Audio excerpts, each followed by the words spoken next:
يا قوم بعد غياب اسبوع واحد فقط رجعت لكم بهذا الفيديو مشان نقعد نلخص اخر الاخبار يلي صارت بتقريبا 10 دقائق. طبعا بهذا الفيديو ما راح نقعد نحكي على سعر البصل والبطاطا، بدنا نقعد نحكي على الاحداث المهمه يلي صارت. عنا ملف العداله الانتقاليه واخيرا بلشنا نسمع عنه اخبار.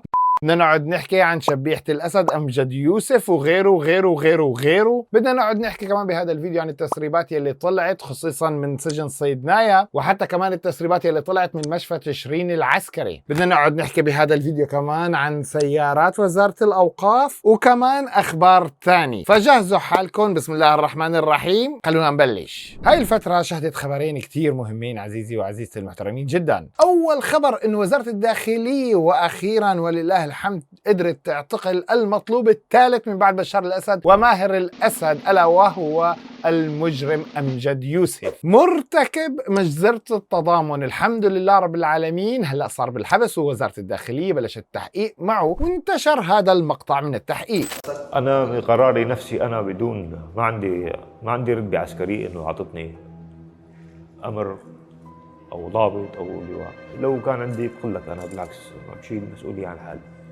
فرحتنا باعتقال أمجد نحن ما بنعطيها لحدا. الحمد لله الحمد لله ومبروك للشعب السوري العظيم. هون نحن إذا فينا نشوف الفيديوهات يلي طلعت من التحقيق تبع أمجد يوسف بنلاحظ إنه هو بيستخدم كلمة إنه اتخذ القرار من نفسه. عزيزي المحترم، هاي الجملة يلي حكاها خلت حملة كتير كبيرة تطلع على السوشيال ميديا إلى أول ما إلى آخر. إنه ليش حكى هاي الجملة؟ إنه القرار يلي عمله مشان يعمل مجزرة التضامن هو اللي فكر فيه لحاله. كيف ممكن واحد متطوع انه يقدر يجيب 40 شخص من المعتقل ويعدمهم؟ هذا الموضوع مستحيل، اكيد في حدا قايل له انه يعمله. مبدئيا بسم الله الرحمن الرحيم، بده موافقة رئيس السجن يعني قبل ما يبلش باي شيء ثاني. ثانيا عزيزي المحترم، العالم قالوا انه هو حكى هاي الجملة بالتحديد مشان يبرئ بعض العالم المسؤولين عن هذا الموضوع، هو ما بده يعني يروحوا على الحبس. فيعني مين هدول الاسامي اللي هو ما بده يورطهم؟ ثاني خبر خلانا نحن كثير ننبسط خير الله بهاي الفترة، ألا وهو بدء ملف العدالة الانتقالية. إنه الحمد لله رب العالمين بهذا الأسبوع شهدت سوريا أول محاكمة علنية. واسمع يا محترم ويا محترمة لمين كانت؟ المتهم الأول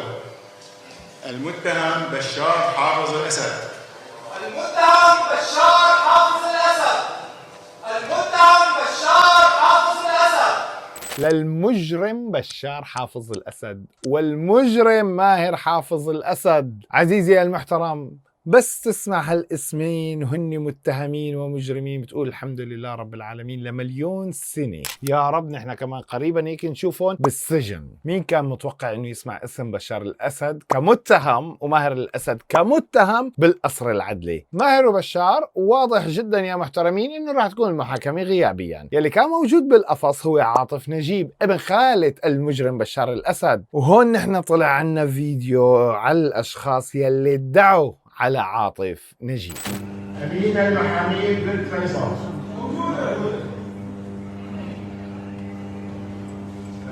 رحمة مساجد إبراهيم. لا موجودة. طيب. خالد أبو أصبع بن قاسم وشمسي. هلال عياش. عصام المحامين بن عمر موجود حاضر. كل القنوات والإعلاميين كانوا قاعدين عم يدققوا على وجه عاطف نجيب، كيف عم يتعامل مع الأسامي. لما يقولوا اسم يقول مين كيف شلون، كأنه عم يحاول يتذكر انه هو شو عامل بهاي العالم. الحمد لله رب العالمين اليوم هني برا وهو جوا وقاعد عم يتحاكم. في كتير عالم حكت انه ليش عم يصير في محكمة وهو عليه أدلة، ولكن عزيزي المحترم ان سوريا حاليا عم تحاول، او الحكومة السورية هلا عم تحاول انه تمشي بطريق قانوني مشان تفرجي كل العالم ان سوريا دولة قانون، وانه هذا المجرم ما راح يقدر يهرب من القضاء خالص. هو قاعد هون عم تصير محاكمته، قريبا كمان محاكمة بشار وماهر الأسد رح تصير هاي غيابيا كان يقدروا يطلبون. يا محترم راح تقول لي شلون يطلبون؟ راح اقول لك راح يطلبون عن طريق محكمة الجنايات الدولية يا أكابر، عن طريق اعتقال مدري كيف، قال له انتربول جيب لي المجرم بشار ماهر لأنه ليك هاي مذكرة توقيف. خلاص عزيزي المحترم، بخصوص عاطف نجيب ما انتهت اسا محاكمته، راح تتمدد الجلسة تبعه لتاريخ 10 مايو. بما انه نحن عم نحكي عن السجون والاعتقالات، تم تسريب كبير لملفات، يعني فينا نقول كذا فيديو لسجن صيدنايا او المساجين الموجودين بسجن صيدنايا.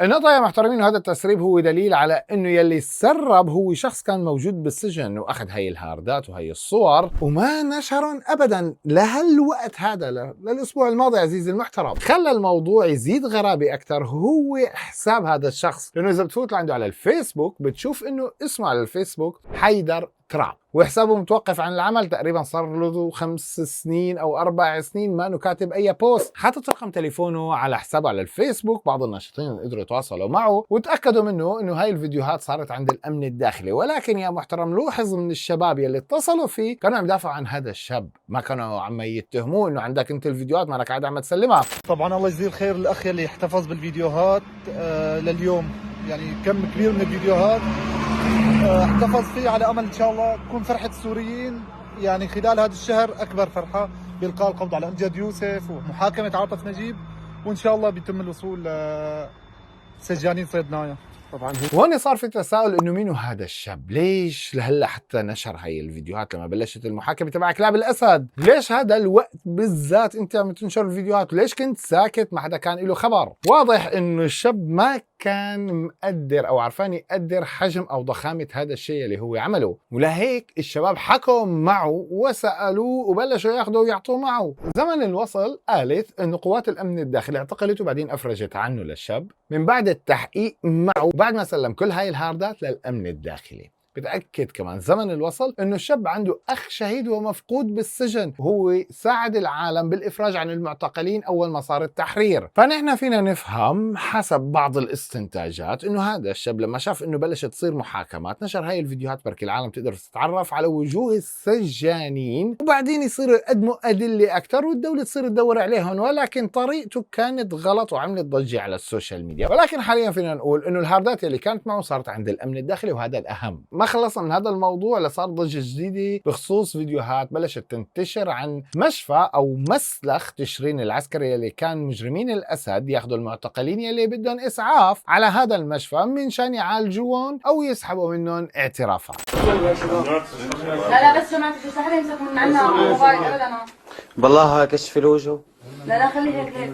عزيزي المحترم انا حطيت مقطع صغير، ما بقدر انشر الفيديو كامل من فظاعه الشيء اللي موجود، من فظاعه التعذيب اللي عم يصير والضرب والحكي والاهانات والشتائم، ناهيك عن الجثث اللي كانت موجوده بهذا الفيديو، عن عمليات سرقه الاعضاء من بعض المعتقلين. موضوع فيديو للاسف كثير قاسي. بس هون لازم نحن نحكي انه هاي الفيديوهات والصور هي ما مسربه يا محترمين. هاي الفيديوهات انتشرت من زمان، من 2011 2013، ولكن حدا هلا سربها على ان ملفات مسربه او نشرها على اساس هي ملفات مسربه، ولكن هي منشوره قبل هذا الوقت. ولكن يلي نشرها شاف الضجه اللي عملتها فيديوهات صيدنايا وقال لك انا كمان بنشر الفيديوهات تحت اسم مسرب او خلي بركي بيجي ريتش او كذا. وطبعا عزيزي المحترم في بعض العالم هلا كثير بدهم يجيشوا الشارع ضد طائفه معينه، ويعني هذا بيخدم اجنداتهم لما العالم تخبط ببعضها، لانه اذا بتفوت على هاي الفيديوهات والصور راح تشوف التعليقات كلها ضد طائفه معينه ووحده. بظن انت عارفان عن شو عم بحكي وانا عارفان عن شو عم بحكي عزيزي المحترم. فيعني يا كابر صلوا على النبي، ولا تخلي اللي حابب انك انت تتجيش بطريقه ما انه يستفيد وتتجيش لهذيك الطريقه. كن اذكى منه، اللي له تبا له لهذا الشخص الوحيد الموجود بهذا الفيديو.